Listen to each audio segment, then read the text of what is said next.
Hey guys, DanHeilman back with another Awaken Chaos Era video. Today we're going to test out Geironul. I'm going to call her Geironul from now on because Geironul is a weird name. Okay, so we're gonna build her up. I have her fully skilled up. I have her fully glyphed. I have her level 60, obviously. I don't have any ascensions on her. I'm gonna try her first without this base attack, although attack is gonna be very strong for her. So I may end up ascending her once. What I'm gonna do is I'm gonna go into arena.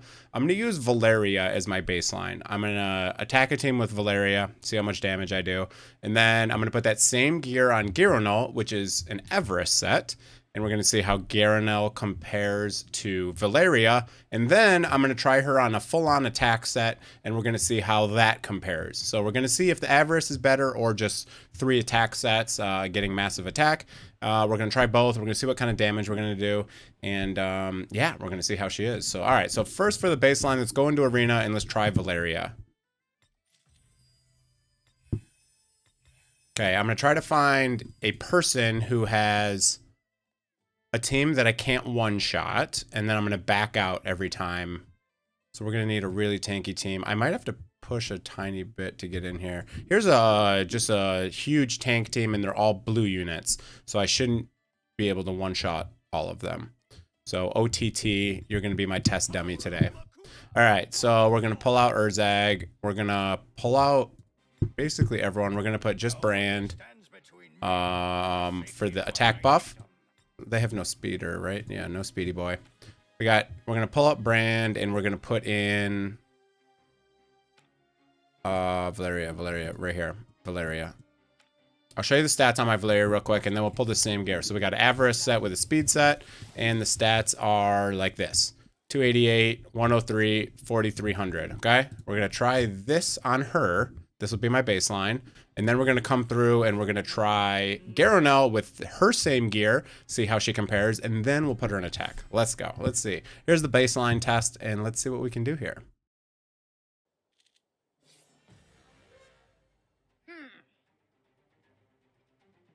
All right, so we'll decrease the defense. We will taunt everyone, and then we'll just see how big this number is here.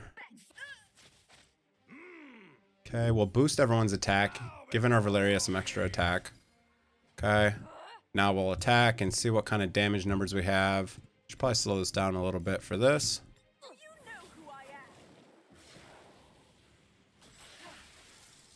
Okay, and now we leave. Okay, now what we're going to do is we're going to swap all of the gear from Valeria over to my Geironul, and we're going to see how that works out here. All right, give me a minute and we'll swap that over.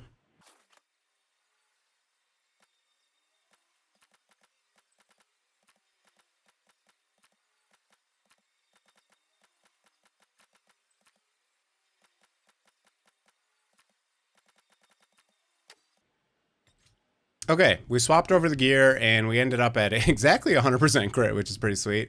About 300 crit damage, no precision, a little bit of speed, and the attack is quite low, 4K. Let's see how much damage now. If we're going to go in there, we're going to fight that same exact team, and we're going to see what kind of numbers we get here. We got Shida LaBeouf here. That's who we're attacking. All I'm going to do is I'm going to swap out Valeria, and I'm going to put in the new girl, Geironul. All right, we're going to do the same exact thing. Then we'll compare the numbers at the end here. All right, so we open up, decrease defense. Didn't get it on everyone. That's okay because Lydia dodged anyways. So I'm just going to look at the damage from My the Asia and Hakrin. There we go. We taunted everyone. We increases everyone attack just the same as we did before. And then we're going to try the Geironul ult and see what happens here.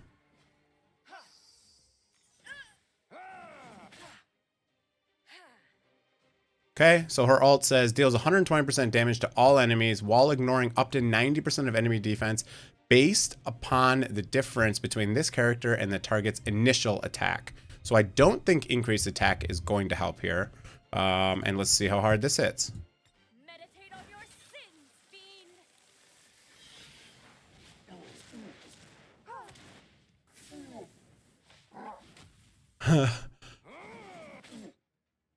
Okay.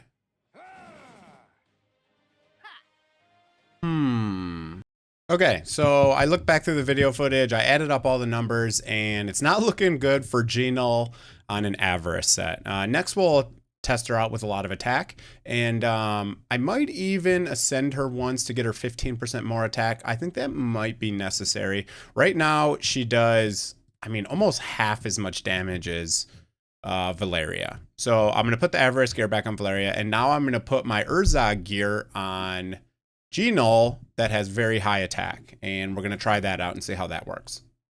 All right, let's swap Urzog's gear onto here, and I will be back in a minute.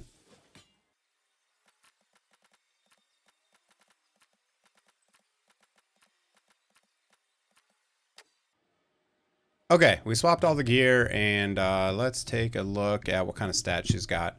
So now she's up to almost 5,200 attack.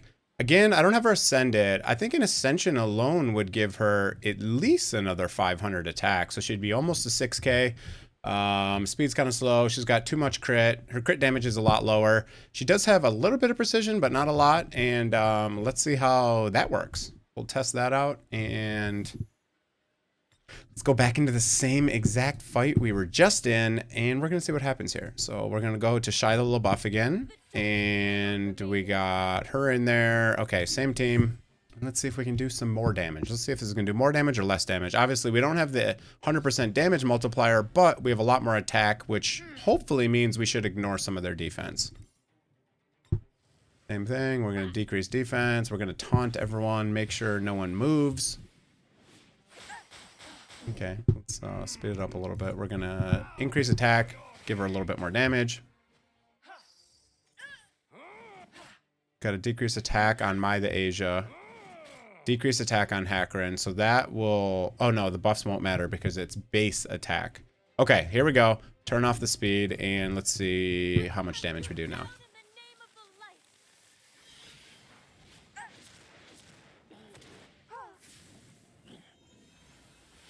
Okay, that was significantly different than before. If you'll notice, there's only one person standing now. So clearly, Geironul has to have a high amount of attack, or she's really not going to be that useful. It's a clear difference. I'll total up the numbers, and let's go over the numbers in a second, but clearly there's a big difference between using Avarice and using all attack sets. Let's look at the numbers in a second here.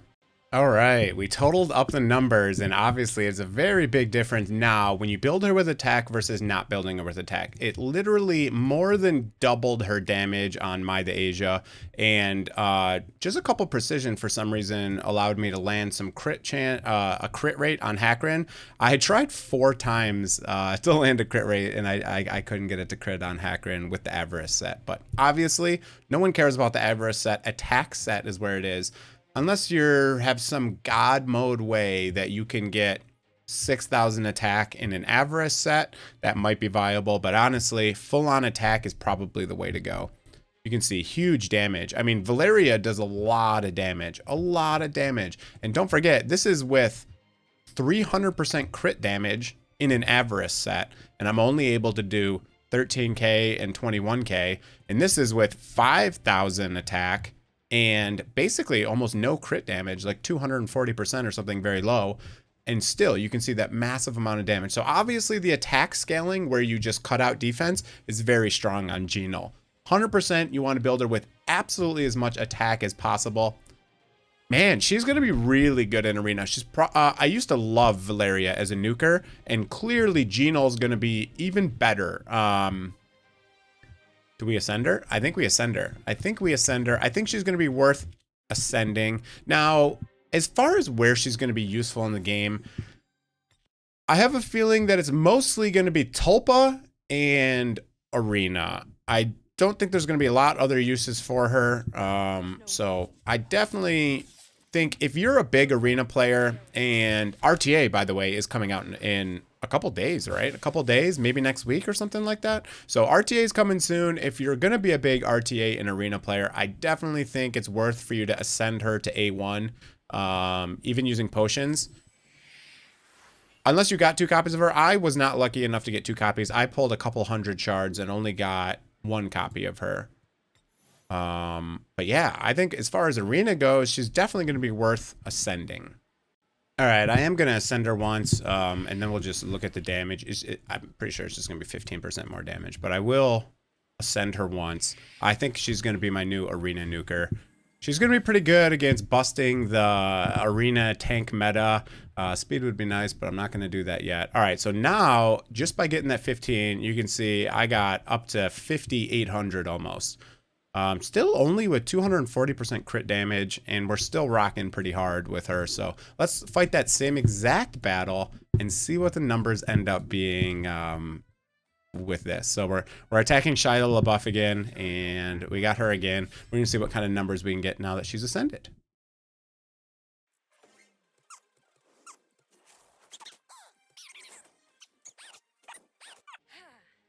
All right, here we are. Slow it down. And we'll see how much damage we can do now. With the Ascension, should be 15% more damage, really.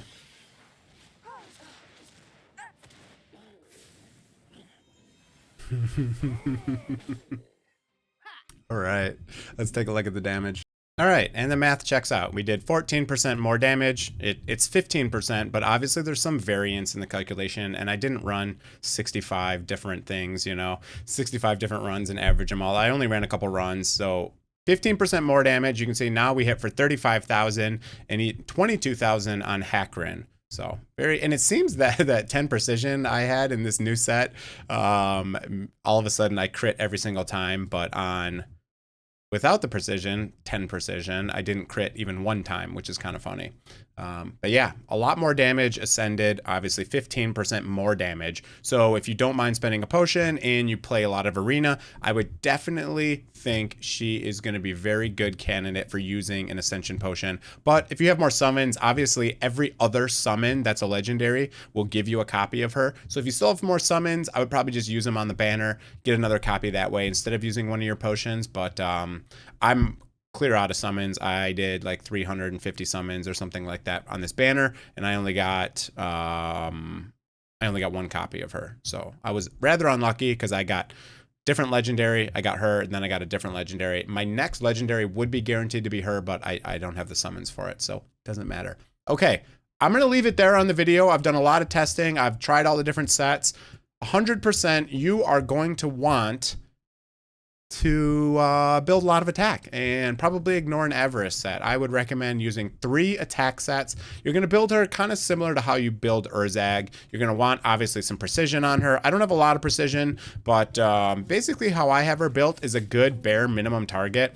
Obviously there's a lot of people in the game that have a lot better gear than I do. Comes down to a lot of luck and basically just a lot of time spent farming. I do spend a lot of time farming, but I don't have very good gear luck. So again, I'm using just straight up 6 attack pieces. I'll show you the pieces real quick and I'll show you what I'm trying to do. Precision, crit rate, crit damage, attack, great piece. 24% attack on that one. Attack, health percent, crit rate, crit damage, 20% attack. Attack, crit rate, crit damage, almost 30%. Attack main stat, very important. Crit rate, speed, a little bit of flat attack, doesn't hurt. Especially on a piece like this that has attack percent and you can't roll another attack percent, and some crit damage, crit rate, attack, crit damage. Of course you want the 100% crit rate, but if you can get attack here and then substats that have a lot of crit rate, that would probably be even be better, or a crit rate main with a lot of attack percent, substats. And then I have attack percent with some speed, some crit damage, and some crit rate. Okay, that's my build. Great unit for arena, definitely. She's probably going to be viable in Tulpa, but I don't even want to cover Tulpa because whoever runs Tulpa. But she's majority going to be arena and an RTA hero. Great nuker. I'm sure there'll be some other applications for her, stuff like Void Tower. She'll probably be great in Void Tower as well because there's a lot of tanky teams in Void Tower rotations, so she's going to be good there as well. Okay, that's it for the video. I hope you guys enjoyed it. Kind of a long one, but I wanted to go through all the numbers behind it, and it's very important because I've seen a lot of stuff in Discord saying, oh, she's a garbage hero, worst in the game, blah, blah, blah. That's probably because they built her in like an Avarice set, and they didn't build her with a lot of attack. Obviously, attack is king here. You can see the results. Attack is king. The higher the attack, the more damage you're going to do because you're going to completely ignore defense on the enemy team. I didn't really go through the kit. I guess I can go through the kit before we close out the video. And then that's going to be it here. Okay. Deals 100% damage, 120% to all enemies, ignoring up to 90% defense based on the difference between this character and the target's initial attack. That does not include buffs. So attack down doesn't help you, and attack up doesn't help you. Attack up will just give you more damage, obviously, but it's not going to scale the defense penetration. Very important. This ability grants death immunity for 1 turn upon defeating an enemy. So if you kill someone, you get death immunity, means you can't be killed. Then she's going to use her A2, deals 120% damage to all enemies, and prolongs this character duration of their positive effects by 1 turn. So she's going to AoE a second time, and she's going to prolong her death immunity. Then she's going to go use her A1, deals 120% damage with a 100% chance to apply no positive effects. Not bad for an A1. 120 is decent, and no positive attacks is okay. Then she has this trait here, grants 1 rage at the end of the turn, plus either a 0, 50, or 100% chance of a bonus turn based on the amount of this character's rage. Return rage to 0 after triggered. So grants 1 rage at the end of the turn, okay? So after she uses her ultimate, she'll gain 1 rage. That means her next turn, she's going to have basically a 0, a 50, or 100% chance of a bonus attack based on the amount of this character's rage, okay? So she should have 1 stack of rage, so that should be 0 or 50%. I'm not quite sure. Basically, there's a chance, and once she gets her bonus turn, this whole little rage counter thing resets. So she does get some bonus turns. She doesn't get bonus turns like some of the other units, but this also makes her viable in things like Guild Boss, where extra turns help you keep the rage bar down. Okay? Also means you could potentially run her in a cursed set, but again, you definitely, oh no, actually you won't. Cursed set, actually, I take that back completely. Cursed set will not affect this because it's at the end of the turn. And you don't get a bonus turn from cursed, you just get a bonus attack. So I don't think that will work here. And obviously you want as much attack as possible, so you don't want to build her in a cursed anyways. You want her in 6 pieces of attack gear. Okay, that's it for the video. Hope you enjoyed it. Hit that like button, sub to the channel. I was trying to get this video out yesterday, but we've had a crazy life in our personal life. Our cat's been in the hospital. My wife's broken up about it, so I didn't able to get it yesterday, and here it is today. Hope you enjoyed that video, guys. Have a great one. See ya.